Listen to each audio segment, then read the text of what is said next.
In this video, I'll be covering the support and settings features of Map My Customers. To begin, I'm going to click the upper left-hand corner, the blue Map My Customers logo. This logo will open up the sidebar on the left. It's going to show me the name, the email associated with the account, and most importantly, the app version that I'm on. Map My Customers is frequently running updates of the mobile application to ensure the experience is a good one. However, it's important to be on the most recent version of the app. So if you ever are contacting support, it's important to know which version of the app you're on. The first way to troubleshoot is going to be using simply the log out button all the way at the bottom of this list. Very often, an update has been run and simply a log out and log back in is going to refresh your Map My Customers app. That would be your first line of defense in regards to troubleshooting. Your next line of defense is going to be the support portal. That one is located 3 from the bottom. The support portal is going to lead you out into the Map My Customers website support section.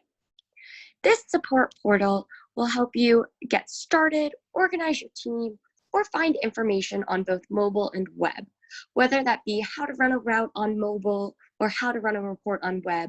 All that feature information can be found within this support portal with videos, screenshots, and helpful articles. Back in the Map My Customers app, the next line of defense is going to be the Get Help button. The Get Help button is going to lead you directly to a live chat with one of our support specialists. This chat will typically be answered within a few minutes. Finally, on this page, the other most important features are going to be Edit Profile if you're ever looking to change the email associated with your account, and the Change Password button. These can be found up at the top. Now we're going to move over to Settings.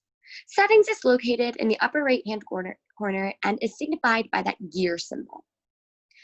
Clicking in the gear, you'll open up the different settings of options available. The first one that's available is Calendar Sync. You're going to be able to sync your calendars back and forth from Map My Customers to Outlook or Google Calendars if that is what you're using. The Calendar Sync is going to sync your activities, whether they are those completed or incomplete activities. The sync can be run on a one-way or two-way sync. The next one I'm going to dive into is the map defaults. If you prefer to run your routes using Google Maps, Waze Maps, or Apple Maps, you can adjust that here. You can also change the symbol of the pin, whether you prefer a circle or a small pin. Activity types is going to let you edit the types of activities that are viewable or add new activity types.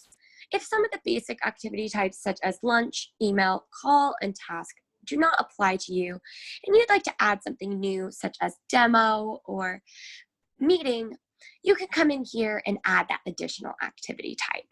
You can also toggle these on and off, whether you'd like them to be included or not included within your account. The final one is offline capabilities. If you toggle on offline capabilities, it might be because you're going to a rural area where your data or Wi-Fi might not be very strong. Offline capabilities is going to allow you to create up to 100 accounts while offline, which will then automatically sync once you get back into an area with sufficient Wi-Fi or data capabilities. To go back to the main screen, you're going to hit that arrow in the upper left-hand corner. And that's the most important features within the settings and support of Map My Customers.